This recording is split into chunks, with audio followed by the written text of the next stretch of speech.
Hey yo, what's good YouTube? It's your boy Ranger Toa, and today we are reacting to Top 10 Nerds, Top 10 Red Rangers, and let's see if they could do a better job than Watch Mojo, because Watch Mojo's list was absolutely abysmal. That thing was garbage, it was terrible, so let's go.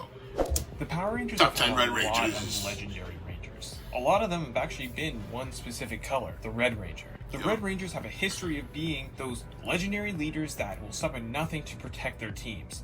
And today we are going to talk about the best ones. Hey everyone, what's up? Welcome to Top 10 Nerd. I'm your host, David Raff. And David today Raff, we are going to if you talk do a about terrible top job, 10 I'm going Red to DM Power you on Rangers. Instagram Now, and if you tell enjoyed you this that video, you're bad. hit that like button and I'm remember gonna to do it. subscribe to Top I'm 10 gonna do Nerd it. so you never This miss better be a one great list. video. I'm gonna go said, after your let's dive Instagram in. by myself.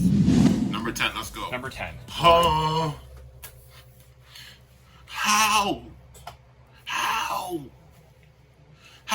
She was in the show for 4 episodes. How is she top 10? How?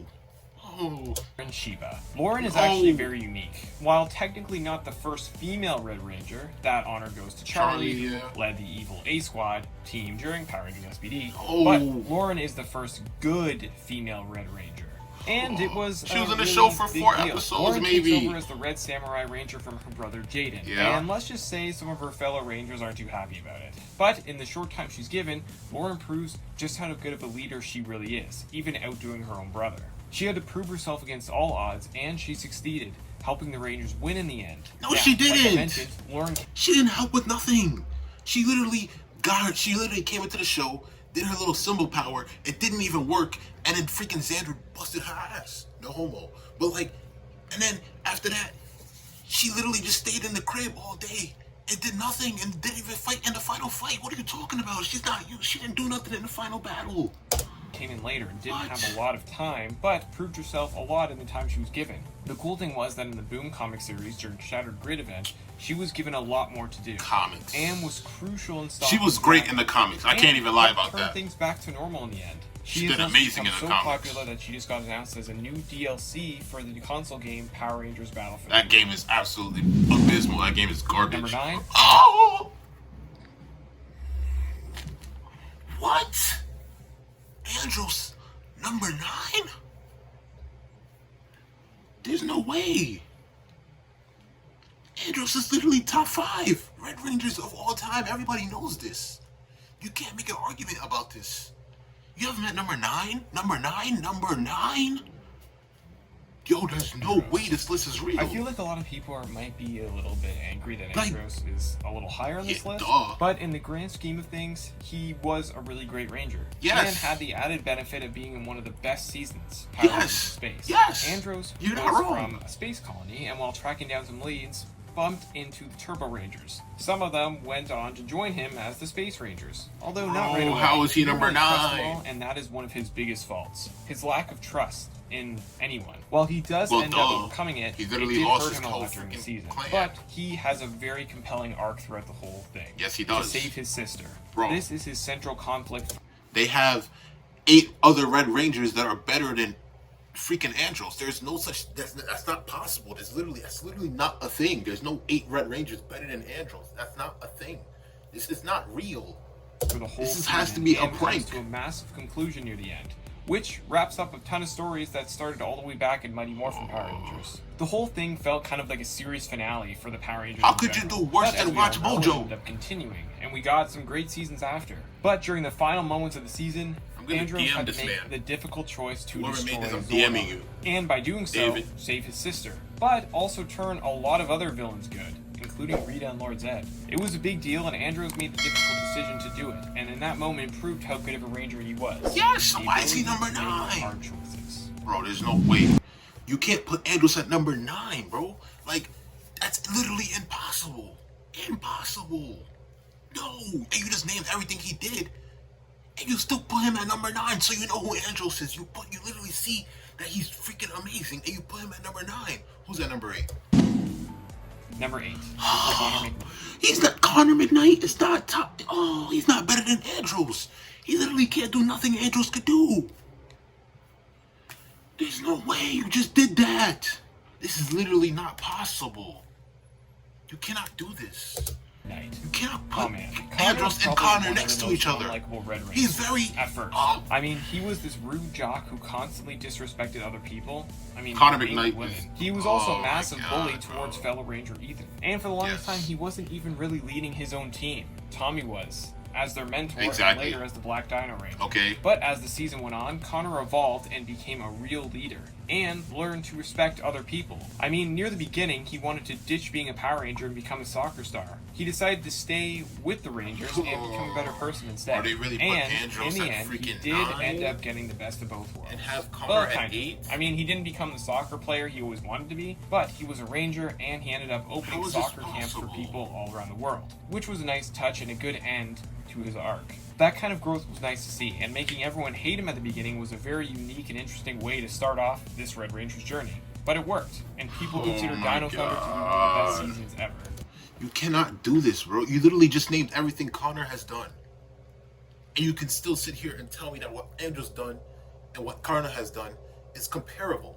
Or even Connor is better. You cannot do that. That's not even possibly that's literally inaccurate. Like, what? Number 7. Number 7, Wes Collins. Wes Collins, number 7. What are you doing? Who made this list? Who made this? David, what's your name? What's your name? Let me see if I can find your name. I can't find your name. But I remember I said it earlier. I said it in the beginning of the video. I'm going to DM you. I'm going to show that DM on the screen. Yo, bro. Yo, this list is absolutely insane. How is Wes at number 7? How? He's literally top 5. Bro, Wes is top 5. Ranger. The interesting thing is, even though Wes was the Red Ranger, he wasn't the leader of his team. And Andros he was actually Jen, the Pink Ranger. Than everybody and it actually went out. Wes was not ready to be a leader when he started. I mean, he was just kind of this spoiled rich kid who got money from his father. But after Jen's fiance, Alex, dies, also played by Jason Font, Wes becomes the new Time Force Red Ranger. Throughout the course of the season, Wes becomes a hero, and his team becomes his family. He was willing to sacrifice his own life for theirs, when he finds out that they would all perish if they stayed to fight with him in the past, so he sent them to the future. Of course, they all return, finding out that he would die if they didn't, and they kind of create a new destiny together. In the end, when he stays in the past, he becomes the leader of the Silver Guardians, a police organization created by his father, and gets Eric, aka the Quantum Ranger, to be his second in command. Wes also returned in the 25th anniversary of PowerRangers. This is crazy, bro. Danger, where he was leading a group of other legendary freaking Rangers. I mean, he has come a long way from just being some spoiled Number 7? Bro, that's insane. Number 6, Shane Clark. Is Shane is the Red Wind Ranger from... Shane is not a better Ranger than freaking Wes. He's not a better Ranger than Andros. What are they doing? How is this even possible? How could you even think about doing this? Connor, okay. Wes, terrible decision at putting him at number 7. Andros is at number 9. How is this possible? How could you have a worse list than Watch Mojo? Power Rangers Ninja Storm. He was a member of the Wind Ninja Academy, but at the beginning, not one of its best students. Tight, bro. Shane, Dustin, and Tori were all constantly late for class and lost in fights against fellow students. But after the Wind Ninja Academy and all of its other students were all taken away by the villain Lothar, Shane was one of the last 3 students and, at that moment, chosen to become the Red Wind Ranger. Even though he turned out to be one of the last choices for the role, he became a damn good one. Shane was a great leader. But, I mean, he didn't start off that way. He was a bit of a slacker, and he just loved skateboarding. He grew a lot over the course of the season from a guy who such a great Red Ranger, couldn't get to ninja class on time to Rest a guy in peace who to ended him, up though. running it. Yes, he's such a great Red Ranger, but he's not better than Wes and Andros, also is unique in the fact that he's one of the Ranger. few Red Rangers to have powers outside of his costume. He has super speed, stealth, and can fly in a sense. Shane was a guy that wanted to prove that he could be more, not only to himself, but to his family, specifically his older brother, who thought Shane was just a screw-up and would never make anything of himself. Well, over the course of the season, he not only helped defeat Lothar, but also proved to himself, his team, and his family that he was a lot more capable than he thought. Top 5, Carter Grayson.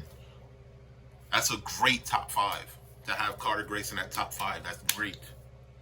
But you can't have Carter Grayson at top 5 and then have Wes at freaking 7 and Andros at number 9. That's literally not possible. That's like, what do you, like, who, that's not possible. The Red Lightspeed Ranger. Even before becoming a Power Ranger, Carter was saving people as a firefighter. Carter's the so reason great, he became man. one was because when he was a kid, he was saved by another firefighter, Captain Mitchell, who, he later ended up working for. He has always put his life on the line to save others. Yes, sir. So it should come as no surprise Mr. that he Shoot was chosen first, to ask be questions one of later. The Power Rangers. Yeah. He is a by-the-book kind of guy and doesn't really like to stray from that, which makes him stand out from other Red Rangers who usually will be a bit of, wild cards. Carter is also one that will never back down from a fight. He stopped Queen Ben-Shira by throwing her into the Shadow World and was one of the Rangers to return for not only the Forever Red special, but also the Legendary Battle. Carter may not be a Ranger who has changed that much over the years, but he is a dedicated leader and someone who will always be there for his team and the citizens of Greener Bay whenever they need him. That's great. I love Carter. Number 4, Okay. TJ Johnson. TJ wasn't the first TJ at number 4? but TJ at number 4? How is that possible? How could you possibly put TJ at number 4? He's not a better Red Ranger than freaking Carter. He's not a better Red Ranger than Shane. He's not a better Red Ranger than Wes. He's not a better Red Ranger than Andros. They all have better stories. They all have better everything than freaking TJ. Bro, how is this possible? How is this a real list? TJ is not top 4. TJ is not supposed to be on the top 10 list of Red Rangers. Blue, 100%. Red, hell no. This is not real. This can't be real. This is abysmal. This is garbage. Fugaga. I don't know what that, yo. He's probably the most well-known Red Turbo Ranger. You see, Tommy was the first one to take on those powers, but he eventually passed the power on to TJ at one point during the season. A lot of people also know TJ as the Blue Space Ranger, which, he became right after. Which honestly, he's not. in the short time he was given, TJ made a really big impression, and a lot of fans wish he could have, been the Red Ranger longer. Bro, look, it says that we're halfway through of what TJ has done. They're talking about TJ. What has he done? They haven't named one thing he has done yet because he has done nothing. He literally done nothing. They didn't the name guy anything. that had to succeed Tommy. That's all he that did would was have take been nerve-wracking since literally Tommy was gave so him popular. powers. But Cool, that makes TJ him top managed 4. to do it, and still went on to be one of the more popular Rangers around. To start off, he saved Tommy before he even was a Ranger. Cool. He didn't hesitate to put his own life on the line to save someone he every didn't other even Ranger. know, Every other which is Ranger why has Tommy done ended that. up choosing him to take the power. When he became the Red Turbo Ranger, he constantly put his life on the line to protect his team. Near the end of the season, he sacrifices the Zords and almost his own life to stop Divatox. Every Ranger series ends with the Zords being destroyed. Freaking Connor, who's above him, who's at number 7. Him and Ethan, they literally destroyed their Zords earlier in the series. I mean, at the end of their series as well. They literally had to sacrifice their Zords as well. But that doesn't put Connor at freaking number 4. Him sacrificing his Zord. Every Ranger has done that in their series. Bro, they literally named nothing TJ has done, and yet he's number 4? Even when the power chamber was being destroyed, TJ made sure that he wouldn't leave Alpha behind. That was after the thing got blown up. After it got blown up, he already lost. So they had to go find Alpha in the rubble. And you know what TJ done? After that, he wasn't the one who created the plan to go into space. That wasn't him. That was Carlos. It wasn't him who initiated the plan because that was Justin. Justin was the one who went to Nasada and got them on the ship for them to go up to space. He done nothing, bro. He's literally done nothing. He could have died trying to save him. Number 3. Tommy Oliver. Of course, top 3. I'm not surprised he's not top 2. So obviously Jason is 2 or 1. Woo. Oh, some fans might be angry that I never seen a worse list than this. And I get that. And while it might be up for debate on the greatest Rangers of all time list, he is more known for his other colors. But that doesn't take away from how good of a Red Ranger he was. Now, Tommy was 2 Red Rangers, the Red Zeo Ranger and the Red Turbo Ranger. But he wasn't a Turbo Ranger for very long, and he passes it on to TJ, who we just talked about earlier. Even Tommy, bro, what has Tommy done as a Red Ranger? All he did was marry freaking, he got dumped by Kimberly. That's pretty much it. And then he cried for 3 episodes. And then he got with Kat at the end of those 3 episodes. And then he became evil. And then after he became evil, he got literally just a hug, and it was over. And then he wasn't evil again. And what else happened in that damn series with Zeo? Nothing. Before becoming the Red Ranger Zeo, he was kind of leading the Mighty Morphin team as the White Ranger, which is kind of crazy when you think about it, because he started out as this evil Ranger. He was way better. And he was a way better Ranger as a White Ranger and a Green Ranger. He, at least as a Green Ranger, he was evil for like 3 episodes, and that was pretty much it. But not even 3, it was like 5. He was evil for 5 episodes maybe, and then that was it. But then those 5 episodes are better than what everything he done as a Red Ranger, period. His best form is literally white and black. White and black. White and black is where his story develops and where he's the best. Not red. Anything, if you have him in top 3 in a Red Ranger list, that's literally wrong. Not even possible. His way up and leading multiple Ranger teams. He even semi-led the Dino Rangers in Dino Thunder. Yeah, that's him as a Black Ranger, though. Cares about his team. Talk about that. He was the one to bring all the Red Rangers together in the Forever Red team-up special in 2002. Tommy has also showed time and time again that he cared about everyone else more than himself. It wasn't even him. It was literally Andros. It was literally Andros. Without Andros, that whole Forever crossover was not happening. Andros was probably the one who called Tommy while Tommy was laying down and freaking sitting by the freaking water, by the pool, doing nothing. And while Andros was out there working, Andros was working while he was not around, while he wasn't technically supposed to be working, bro.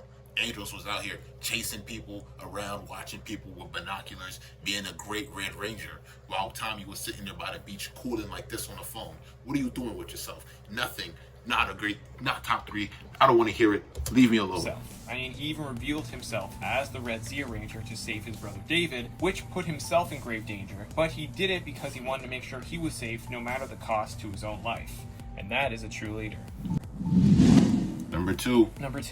Leo Corbin. Leo has one of the most interesting Red Ranger origins of all. Leo's definitely top 10, but he's not number 2. He's not better than Andros, who's at number 9. He's not better than freaking West, who's at number 7. But he's cool, though. Damn, they really did Leo this high? This gotta be the person's favorite Ranger. That's the only reason why he's at number 2. I guarantee you that. I bet you they're not gonna say anything good about Leo. They're not gonna say anything better than what they said about Andros. Because what they said about Andros was complete facts. And they still put him all the way at number 9.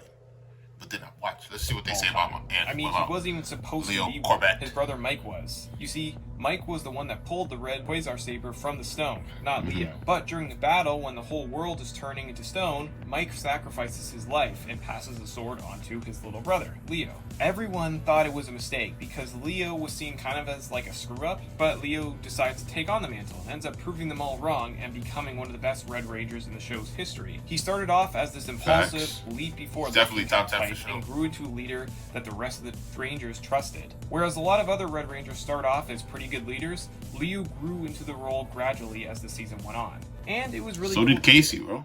Casey did the same thing. But Casey ain't on the list. Why Casey not on the list, man? Why Casey not on the list? See, he was also the one to defeat Trakina at the end of the season. Leo's story is one of the best, and even though he wasn't the Red Ranger the team wanted, he was the Red Ranger the team needed. Facts. Same thing for Casey. Who's number 1? Number 1, Jason Lee Scott. Why am I not surprised? Of course it's Jason. Jason the original Red Ranger. That's pretty much still the best though. Red Ranger out there. No, he's not. He's not better than Wes. He's not better than Andros. He's not better than Shane. He's not better than Casey. I'll literally pick all of them over Jason. I guarantee you that for sure. That's 100% a fact right there. This fearless leader and will never give up, no matter what. Facts. He's definitely a great leader. Many battles and was the one to take down one of their greatest foes, the Green Ranger. He always looked out He barely beat Tommy. and Don't let them fool you. them in front of himself. He even taught free karate classes at Ernie so that kids could learn self-defense. And Facts. fans were devastated when he left in season 2, but Bro, that broke my heart, man. That literally broke my heart when he left, man. I remember being a kid. I was like, "Where's Jason, Mom?" She was like, she didn't know because she didn't really care. the new Boom comic series has added a lot of new stories for him as the Red Ranger. During the Shattered Grid event, he was the one that led every single Power Ranger in history in the fight against Lord Dragon. No other Red Ranger could have done that. And now he's been a Red Ranger more than once, because in the comics he is now the Red Omega Ranger. You see, you can't combine his achievements in the comics and then his achievements in the show, because they're two totally different Jasons. They're like totally different Jasons. This Jason is the TV show Jason is just a regular ass Red Ranger, pretty much a redneck Red Ranger, but a good leader. The other one in the comics, he got death. He got death on his side. He's crazy. That Jason is insane. He's way better than this Jason. It's the first and the greatest Red Ranger of them all, and that is something that will never change. All right, there you have it, guys. Just cap, Top bro. 10 Red Power Rangers. That's just cap, bro. What does your list look like? This list is terrible. How could you make a worse list than Watch Mojo? How is that even possible? They just did it. They just made a worse list than Watch Mojo's list. How is that possible, man? How is that possible? Like, you seriously made a worse list than Watch Mojo. You have freaking Lauren Sheba at 10. How is that possible? How is Lauren Sheba on the list? You have Andros at number 9. Are you kidding me right now? Are you serious right now? Like, come on. You have Connor McKnight at number 8, which is a good spot for Connor. That's the only thing in this list that makes sense. And then you have Wes at number 7. How is that possible? How? And then you have Shane above Wes and Andros. You could put Shane at number 10, that would be fine. You could put Shane at number 9, I'll be fine. But you can't have him above Wes and Andros. And then Carter Grayson at 5, fine. TJ at 4 is abysmal. How is that possible? How is that possible? You can't put him over Wes. That's impossible. Like, that's just a joke. And then you have Tommy Oliver. Obviously, Tommy Oliver is going to make the list, and I'm actually proud of you on this one. You put him at number 3 and not number 2 next to Jason. I'm actually proud of you of that. But then when you look at who's number 2 and you see Leo Corbett, you're like, what the hell is going on? What is going on? And then you have number 1, obviously, who's Jason. Everybody knows Jason's going to be number 1. If you don't watch Power Rangers, like how other people usually do. Well, not usually. I watch this shit uncomfortably too much. But you don't know that Jason's not number 1. He's not the best, bro. He's just not. But this list is terrible. What's your name? I forgot.